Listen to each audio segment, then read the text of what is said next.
Good morning, students. Today we will discuss, start our new chapter, which is magnetic effect of electric current.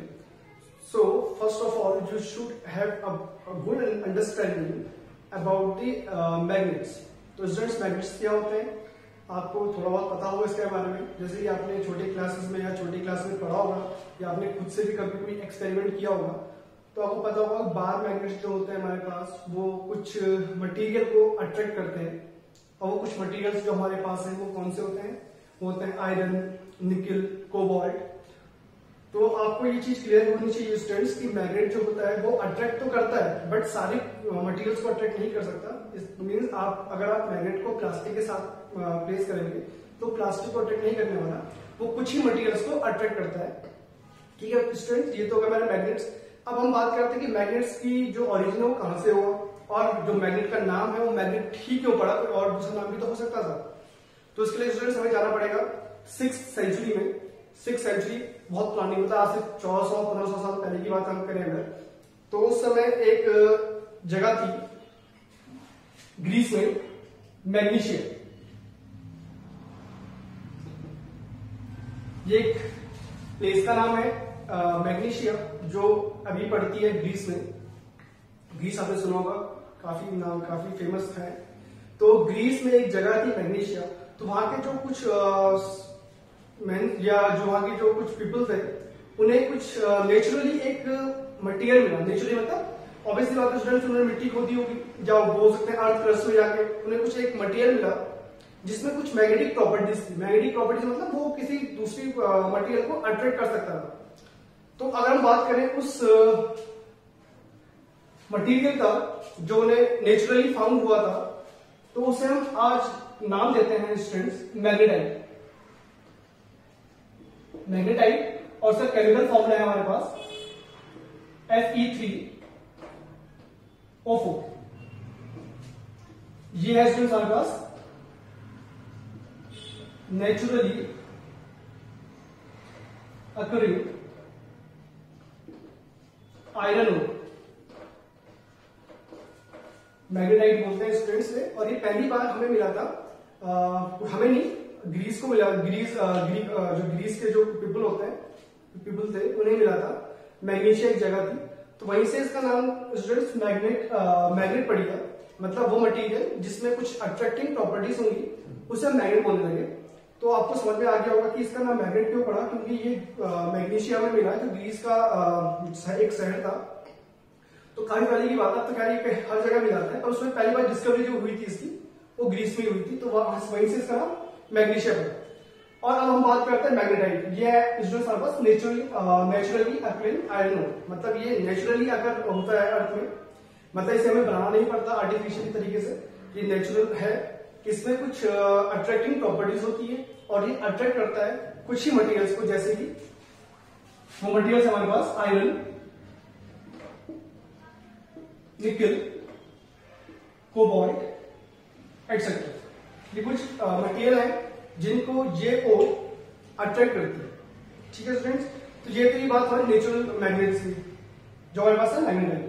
अब हम बात करें आज की दिन का, तो आज हमारे पास बहुत स्ट्रॉन्ग मैग्नेट्स है। नए नए मैग्नेट्स आते हैं। बार मैग्नेट आपने सुना होगा, हॉर्स मैग्नेट सुना होगा आपने मैग्नेटिक नीडल सुनी होगी, आपने और भी कई मैग्नेट टाइप के मैग्नेट सुने होंगे या फिर आपके पास होंगे भी मैग्नेट्स। आपके मोस्टली डिवाइसेस में जो होते हैं हमारे पास इलेक्ट्रॉनिक डिवाइस में मैग्नेट्स का काफी यूज होता है। तो अब हम बात करते हैं कि अगर नेचुरल मैग्नेट हमारे पास पहले से था तो हमने आर्टिफिशियल मैग्नेट क्यों बनाए। तो आप इसको ध्यान समझिए, जो ये हमारा नेचुरली अकरिंग मैग्नेट है मैग्नेटाइट, इसकी जो मैग्नेटिक स्ट्रेंथ होती है ये काफी कमजोर होती है, मतलब काफी कम होती है। मतलब ये अट्रैक्ट तो करता है मैग्नेटिक मटेरियल्स को such as iron, nickel, cobalt, but ज्यादा स्ट्रेंथ से अट्रैक्ट नहीं कर पाता। इसकी स्ट्रेंथ काफी वीक होती है।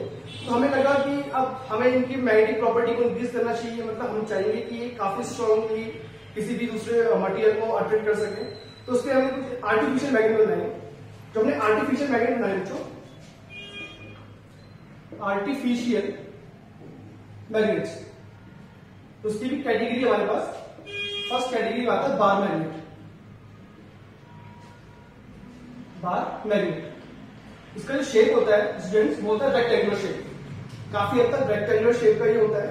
तो अगर इसका शेप हम ड्रॉ करें तो कुछ शेप का ही बनेगा आपके पास। This is first category of artificial magnets called bar magnets.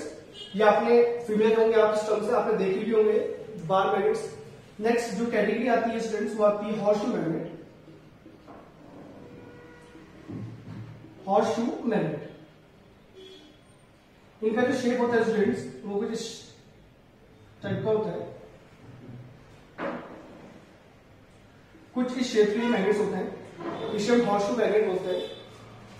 और थर्ड टाइप की हम बात करें तो हम बात करेंगे मैग्नेटिक नीडल की। मैग्नेटिक नीडल ये भी आपने देखा होगा स्टूडेंट्स, जो हमारे पास सेलर्स होते हैं उनमें मैग्नेटिक कंपास होता है। आपको ध्यान होगा कि अगर हम सी में ओशन में होंगे वहां पे डायरेक्शन का पता लगता नहीं है कि हमें नॉर्थ ईस्ट साउथ इधर है, तो वहां पे उनके पास एक मैग्नेटिक कंपास होता है। तो उससे वो उसके थ्रू वो अपनी डायरेक्शन को पता कर सकते हैं। तो जो डिवाइस यूज करते हैं स्टूडेंट उसे हम बोलते हैं मैग्नेटिक नीडल या मैग्नेटिक कंपास बोलते हैं।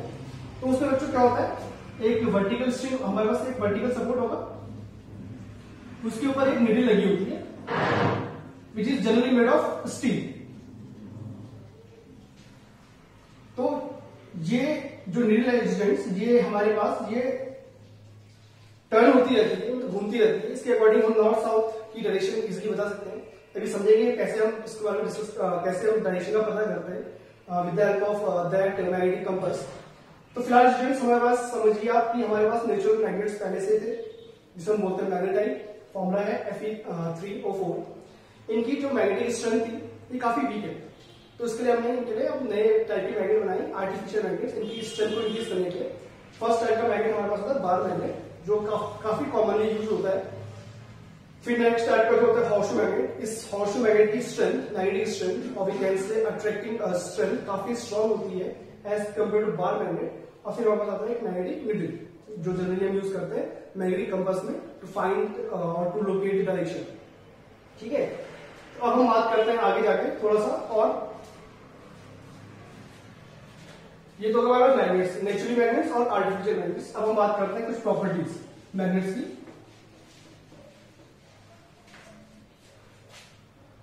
प्रॉपर्टीज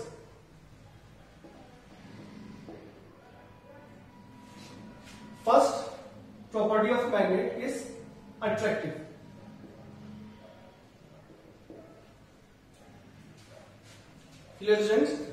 इस प्रॉपर्टी की बेस पे हम क्या बोल सकते हैं स्टूडेंट्स, हमें पता है कि जो मैग्नेट्स होते हैं हमारे पास वो मैग्नेटिक मटेरियल्स को अट्रैक्ट करते हैं। दे अट्रैक्ट, दे मतलब magnets, they attract magnetic materials such as iron, nickel, cobalt, etc. ये कुछ मैग्नेटिक मटेरियल्स होते हैं स्टूडेंट्स। तो ये मैग्नेट्स केवल इन्हीं मटेरियल्स को या कुछ मैग्नेटिक मटेरियल्स को ही अट्रैक्ट कर सकते हैं, सारे मटेरियल को अट्रैक्ट नहीं करते हैं। ये आपको पता भी होगा कॉमन लैंग्वेज में। तो ये हो गया इनकी पहली प्रॉपर्टी कि ये अट्रैक्ट, इनका नेचर जो होता है वो अट्रैक्टिव होता है। ठीक है, second properties directive property. Directive property, अभी डायरेक्टिव प्रॉपर्टी क्या होती है स्टूडेंट्स, इसको समझ देंगे। अभी मैंने आपको बताया था कि इस मैग्नेटिक कंपास की हेल्प से कोई भी सेलर डायरेक्शन फाइंड कर सकता है कि वो नॉर्थ है ईस्ट किधर की तरफ जाना है कैसे जाना है। तो अब इस प्रॉपर्टी की हेल्प से ही कोई भी सेलर या हम बोल सकते हैं कि जो डायरेक्टिव प्रॉपर्टीज है मैग्नेट्स की, इसकी हेल्प से हम डायरेक्शन फाइंड कर सकते हैं। तो आपको समझना होगा कैसे काम करेगा। तो इसको थोड़ा देख लेते हैं बच्चों। The freely suspended bar magnet properties है स्टूडेंट्स बार मैग्नेट्स की, प्रॉपर्टीज ऑफ बार मैग्नेट। अभी हमारे सिलेबस में बार मैग्नेट्स हैं, तो बाकी मैग्नेट्स की हम बात नहीं करेंगे। जो भी हम मैग्नेट्स हम पढ़ेंगे या मैं मुंह से अगर मैग्नेट निकले तो आप समझ लीजिएगा कि हम बार मैग्नेट की बात कर रहे हैं। तो the freely suspended bar magnet align itself in geometrical in geographical north south direction.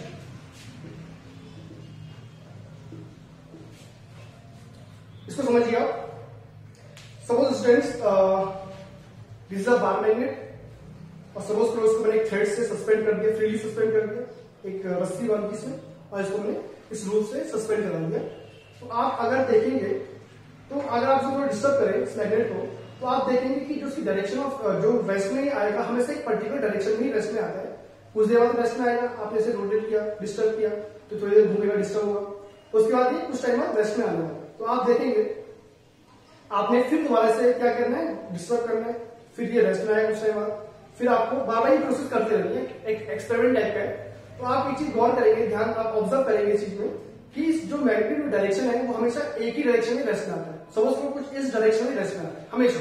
आपने पहली बार इसे डिस्टर्ब किया फ्रॉम इट्स पोजीशन, तो फिर ये पहले रोटेट हुआ काफी देर तक, फिर ये रेस्ट में आ गया. तो ये बात कुछ इस तरह से रेस्ट में आ गया इस डायरेक्शन में. फिर आपने नेक्स्ट टाइम इसको डिस्टर्ब किया. तो आप देखते हैं कि हर टाइम आप जब भी एक्सपेरिमेंट परफॉर्म करेंगे तो ये हमेशा इसकी डायरेक्शन ऑफ जो रेस्ट में आने की जो डायरेक्शन है वो हमेशा एक जैसी होगी. अब इसको समझते हैं थियरी हेल्प से. जैसे कि ये हमारे पास एक फ्रीली सस्पेंडेड मैग्नेट, ये थ्रेड है हमारे पास, दिस थ्रेड, और ये हमारे पास एक फ्रीली सस्पेंडेड मैग्नेट है. आप इसे डिस्टर्ब करेंगे, डिस्टर्ब करते रहिए, आप कितनी बार डिस्टर्ब कीजिए आप इसको, ये हमेशा एक ही डायरेक्शन में रेस्ट में आता है. वो जो डायरेक्शन है कौन सी है, ज्योग्राफिकल नॉर्थ साउथ डायरेक्शन. इसका मतलब सपोज करो ये हमारे पास नॉर्थ डायरेक्शन होगी, नॉर्थ पोल, अगर आपको ध्यान हो थोड़ा सा, north pole and south pole. This is geographical north and this is geographical south. तो आप देखेंगे ये मैग्नेट हमेशा नॉर्थ साउथ की डायरेक्शन में ही रेस्ट में आएगा. बहुत हमेशा आप कितनी बार भी एक्सपेरिमेंट परफॉर्म कीजिए डायरेक्शन की चेंज कभी नहीं होती. इसलिए हमसे बोलते हैं directive property. It means a freely suspended bar magnet always comes to rest in north south direction. अब बात करें, जैसे आपको पता होगा स्टूडेंट्स की मैग्नेट्स की हम बात करें तो मैग्नेट्स में दो पोल्स होते हैं, नॉर्थ और साउथ. वैसे ये भी एक बार मैग्नेट है जिसमें कुछ पोल्स होंगे. अब हमें कैसे पता लगेगा कौन सा पोल नॉर्थ है कौन सा साउथ है? तो स्टूडेंट्स आपको ध्यान दिया रखना है, आपको नॉर्थ और साउथ तो पता है, ज्योग्राफिकल नॉर्थ किधर है, ज्योग्राफिकल साउथ किधर है. उसके बाद आप देख रहे हैं कि जो मैग्नेट की जो डायरेक्शन है वहां से एक ही डायरेक्शन में वेस्ट में आ रहा है. We can say the end which is pointing towards the north pole of the earth is called north pole of the magnet and the end which points toward the south is the south pole of the magnet. Clear students? जो and magnet का north की तरफ, कौन सा north, geographical north की तरफ point कर रहा है उसे नॉर्थ पोल बोलेंगे मैग्नेट का. और जो end south pole, south geographical south की तरफ पॉइंट कर रहा है उसे बोलेंगे south pole of the magnet. तो स्टूडेंट्स आपको ध्यान समझना पड़ेगा कि नॉर्थ साउथ एक्चुअली ऐसा कुछ होता नहीं है. हमने बिल्कुल डायरेक्शन दी है उसको कि जिस एंड पे ये जो एंड इसका नॉर्थ की तरफ पॉइंट कर रहा है वो नॉर्थ पोल हो गया और जो साउथ की तरफ पॉइंट कर रहा है वो साउथ पोल हो गया. एक्चुअली ऐसा कुछ रियल में ऐसा कुछ होता नहीं है, बस हम अपने समझने के लिए इसे कुछ डायरेक्शन दे देते हैं. तो ये हो गया हमारे पास कुछ प्रॉपर्टीज. एक हुई पहले attractive property, second is directive property. I hope students आपको ये समझ में आया हो. तो इस प्रॉपर्टी का यूज करते हुए, मतलब जो मैग्नेट की प्रॉपर्टी है कि अलाइन होता है ऑलवेज नॉर्थ साउथ डायरेक्शन में, इसी से जो सेलर होते हैं स्टूडेंट्स वो अपनी डायरेक्शन फाइंड कर सकते हैं कि उन्हें कहाँ जाना है और अभी किस साइड जाना है. तो जैसे उसको उनको नॉर्थ जाना है तो एक कंपास लेके आएंगे. कंपास में निडल होती है, अभी मैंने आपको बताया था मैग्नेटिक कंपास में. तो अगर वो निडल कुछ इस तरह पॉइंट कर रही है, इस निडल में दो पोल होंगे, suppose this is south and this is north. Clear? तो जो नॉर्थ आपको यहाँ पे दिख रहा होगा, ये नॉर्थ पोल, जो नॉर्थ एंड पोल है इस निडल का, वो कुछ इस डायरेक्शन में पॉइंट कर रहा है. It means this is north and this is south. This is geographical north and this is geographical south. तो हम इस प्रॉपर्टी से हम बोल सकते हैं कि सिलेंडर की डायरेक्शन इजीली फाइंड कर सकते हैं। Now the third property is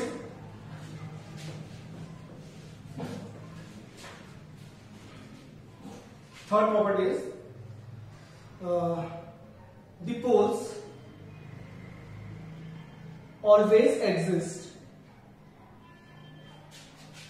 in pairs। जैसे सपोज करो स्टूडेंट्स, हमारे पास ये एक मैग्नेट लिया हमने, इसमें मैंने बोला कि दो पोल्स होते हैं, एक नॉर्थ और एक साउथ। जो नॉर्थ डायरेक्शन को पॉइंट करेगा उसे नॉर्थ पोल बोलेंगे मैग्नेट का, और जो साउथ डायरेक्शन को पॉइंट करेगा उसे हम साउथ पोल बोलेंगे मैग्नेट का। तो जैसे आप सब देख रहे हैं आपको कि सर यहाँ पे दो पोल्स हैं, अगर मैं इस मैग्नेट को तोड़ दूं बीच से तो दो पीस बन जाएंगे इसके, इधर नॉर्थ आ गया और इधर साउथ आ गया। आप ऐसे सोच रहे होंगे अगर इसको दो पीस कर दें, दो टुकड़े कर दें इसके, तो कुछ इस तरह से पोल हमारे सेपरेट हो जाएंगे। पर स्टूडेंट ऐसा नहीं होता है, जो पोल्स होते हैं वो ऑलवेज एग्जिस्ट करते हैं पेयर में, मतलब नॉर्थ और साउथ। अगर नॉर्थ पोल है तो साउथ पोल भी होगा, साउथ है तो नॉर्थ भी होगा। तो जैसे आप इसे ब्रेक करेंगे, बीच से स्प्लिट करेंगे, तो ऑटोमेटिकली साउथ पोलैरिटी अचीव कर लेगा और ये एंड नॉर्थ पोल अटेन कर लेगा। सपोज तो आपने फिर से ब्रेक किया इन टू पीसेस, तो अगर फिर दो चार पीस बन गए हमने, ये आपके पास नॉर्थ पोल, तो ये ऑटोमेटिकली साउथ पोल फिर से अचीव कर लेगा। ये वाला साउथ पोल बचा हुआ इसका, तो ये वाला फिर से नॉर्थ पोल इसका अचीव कर लेगा, और ऐसे ही इन दो केस के लिए भी होता है। तो हमें समझना होगा कि जो पोल्स है किसी भी मैग्नेट्स के हमेशा पेयर में एग्जिस्ट करते हैं, अकेला सिंगल पोल कभी एग्जिस्ट नहीं करता। नॉर्थ पोल अकेला ऐसा हो कि एक मैग्नेट का नॉर्थ पोल हो, ये पॉसिबल ही नहीं है। अगर नॉर्थ पोल है तो साथ में साउथ पोल भी होगा, और सिमिलरली अगर साउथ पोल हमारे पास किसी मैग्नेट में है तो उसमें नॉर्थ पोल भी होने ही वाला है। तो आप ध्यान से समझिए इस चीज को, पोल्स कभी सिंगली एग्जिस्ट नहीं करते, वो हमेशा पेयर में ही एग्जिस्ट करते हैं। This is the third property. And now fourth property, ये आपको बहुत अच्छे से पता होगी। Like poles repel each other and unlike poles attract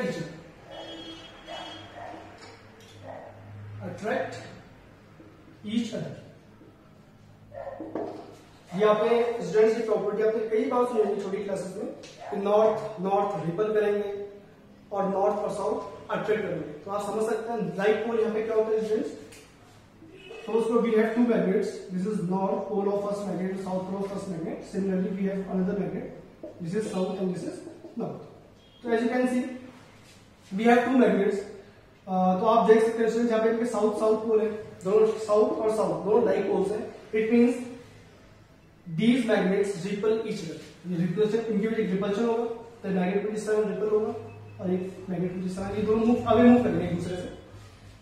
और सिमिलरली सपोज कीजिए स्टूडेंट्स अगर यहाँ पे हमारे पास नॉर्थ पोल होता है इधर, तो आप देख सकते हैं इधर इसके क्लोजर में, नॉर्थ के क्लोजर में साउथ आ गया, अब ये एक दूसरे को अट्रैक्ट करने वाले हैं, तो अगर फोर्स ऑफ अट्रैक्शन लगेगा। तो ये हमारी कुछ प्रॉपर्टी जो आपको अच्छे से क्लियर होगी, आपने लास्ट क्लास में भी पढ़ा इसके बारे में। तो unlike poles attract each other and like poles repel each other. तो स्टूडेंट्स ये हमारी कुछ प्रॉपर्टीज की बात करनी थी। पहली प्रॉपर्टी हमने बात की अट्रैक्टिव प्रॉपर्टी, उसके अकॉर्डिंग हमने ये देखा कि जो मैग्नेटिक मटेरियल, सॉरी जो मैग्नेट्स हैं वो कुछ मटेरियल्स को अट्रैक्ट करते हैं, और मैग्नेट वो रो मटेरियल कौन से हैं, उन्हें बोलते हैं magnetic materials which are iron, nickel, cobalt etcetera. This is the first property of magnets.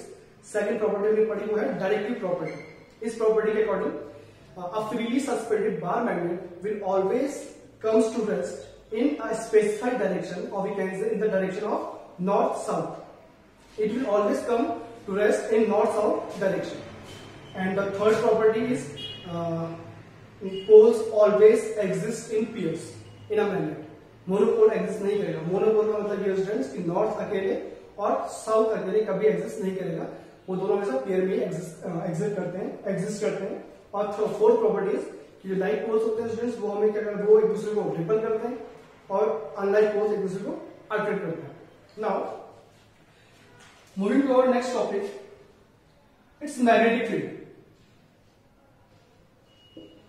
Magnetic field, अब ये क्या चीज होती है? अभी तक हमने मैग्नेट्स के बारे में पढ़ लिया, आर्टिफिशियल मैग्नेट्स के बारे में पढ़ लिया हमने, और अभी तक हमने नेचुरल मैग्नेट्स के बारे में पढ़ लिया है। अब हम बात करते हैं मैग्नेटिक फील्ड। तो इसमें आपने घर पे भी कभी एक्सपेरिमेंट किया होगा। सपोज जैसे अगर दो मैग्नेट्स हैं, तो अगर आप उनके अनलाइक पोल्स एक दूसरे के क्लोजर लेके आते हैं तो एक दूसरे को वो अट्रैक्ट कर लेते हैं, और अगर उनके आप अनलाइक पोल लाइक पोल लेके आएंगे सामने तो एक दूसरे को रिपेल करते हैं। सपोज कीजिए मेरे पास दो मैग्नेट्स हैं, this is first magnet, this is second magnet. तो अगर मैं क्लोजर लेके आऊंगा तभी एक दूसरे को अट्रैक्ट करेंगे या तो रिपेल करेंगे। अट्रैक्ट भी कर सकते हैं और रिपेल भी कर सकते हैं, डिपेंड करेगा कि हमने कौन सा पोल किस साइड लिया हुआ है। पर अगर आप देखिए, अगर मैं मैग्नेट को दूर लेके जाता हूँ तो आप देखेंगे अब इनके बीच कोई भी फोर्स ऑफ इंट्रैक्शन नहीं होता। इट मींस ये ना ही एक दूसरे को अट्रैक्ट करेंगे और एक ना ही रिपेल करेंगे। जैसे आप इन्हें क्लोजर लेके आएंगे तभी एक दूसरे को अट्रैक्ट करते हैं, रिपेल करते हैं। फिर आप दूर लेके चले गए तो कोई इंट्रैक्शन ही नहीं होता। तो व्हाट इज मैग्नेटिक फील्ड? हम कह सकते हैं स्टूडेंट्स, इस मैग्नेट के around, suppose this is a magnet, इस मैग्नेट के अराउंड एक स्पेस है, the space around a magnet up to which its force of interaction can be experienced। मतलब आपको डायग्राम के हम एक्सप्लेन करने की कोशिश करते हैं। This is a magnet, this is south pole and this is north pole of the magnet. Suppose this we create a space around that magnet. This is not a circle, this is a sphere. आप assume कर सकते हैं एक spherical एक path है या एक space है या एक रीजन है, अप टू विच अगर इस रीजन में मैं कोई दूसरा मैग्नेट प्लेस कर दूं, ठीक है स्टूडेंट्स, तो वो इन मैग्नेट्स को अट्रैक्ट भी कर सकता है, रिपेल भी कर सकता है। ठीक है स्टूडेंट्स, बट अगर मैं इस स्पेस के बाहर कोई दूसरा मैग्नेट लेके आऊं तो आप देखेंगे there is no interaction between these two magnets. Clear students? जैसे मैंने आपको एग्जांपल दिया, दो मैग्नेट्स क्लोजर आएंगे तो एक दूसरे को अट्रैक्ट और रिपेल कर सकते हैं, बट अगर सपोज को मैंने दूर प्लेस कर दिया तो इनकी force of interaction almost zero होता है।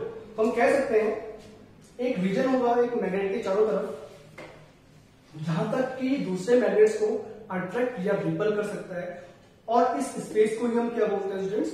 Magnetic field. Clear students? हम बोल सकते हैं एक space, the space around a magnet up to which its force can be influenced is called the magnetic field। तो स्टूडेंट्स को आप लिख लेते हैं, what is magnetic field? The space around a magnet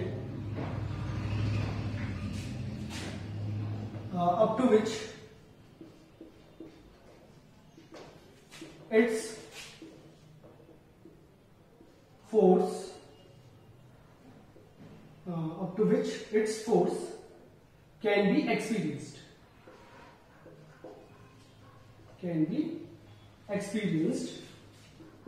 is called magnetic field। तो I hope आपको ये topic समझ में आया हो। मैग्नेटिक फील्ड क्या होता है? It is a space, simple सा एक स्पेस है, ये मैग्नेट है मेरे पास, इसके अराउंड एक स्पेस होगा जहां तक ये दूसरे मैग्नेट्स को अट्रैक्ट कर सकता है या रिपेल कर सकता है। उसके बाहर अगर कोई मैग्नेट उस स्पेस के बाहर है तो there is no force of interaction between these two magnets. तो इसी स्पेस को हम क्या बोलते हैं? Magnetic field. अब स्टूडेंट्स ये स्पेस कितना होता है?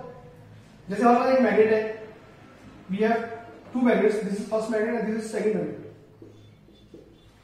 तो जो इसके अराउंड जो स्पेस है स्टूडेंट्स, इन दोनों मैग्नेट्स के अराउंड जो स्पेस है ये डिपेंड करता है इनकी मैग्नेटिक स्ट्रेंथ के ऊपर। मतलब ये मैग्नेट्स कितने स्ट्रॉन्ग है। अगर स्ट्रॉन्ग मैग्नेट्स होंगे ये दोनों तो इनका मैग्नेटिक फील्ड काफी एक्सटेंड तक, काफी स्पेस तक या काफी रीजन तक एक्सटेंडेड होगा। इट मींस अगर इस वाले रीजन में कोई भी दूसरा मैग्नेट हम प्लेस करते हैं तो उसमें कुछ ना कुछ फोर्स तो एक्सपीरियंस होने ही वाला है। वो अट्रैक्शन भी हो सकता है, वो रिपल्शन भी हो सकता है। सिमिलरली हम इसकी बात भी कर सकते हैं, अगर इसका स्पेस छोटा है काफी, मैग्नेटिक फील्ड का आप देख सकते हैं इसका स्पेस हम काफी छोटा बनाया है मैंने, तो हम बोल सकते हैं कि इसका जो मैग्नेटिक स्ट्रेंथ है काफी वीक है। इसके कंपेरिजन कंपेयर करें तभी हम बता पाएंगे कि किसका स्ट्रॉन्ग है किसका वीक। तो हम बोल सकते हैं इनके स्पेस को देख के इसका स्पेस अब दिख रहा है कि काफी बड़ा स्पेस हमने इसका ड्रॉ किया है और इसका काफी छोटा स्पेस ड्रॉ किया हुआ है। तो हम कह सकते हैं स्टूडेंट्स कि इसका जो मैग्नेटिक फील्ड स्ट्रेंथ है वो इसके कंपेरिजन में काफी स्ट्रॉन्ग है।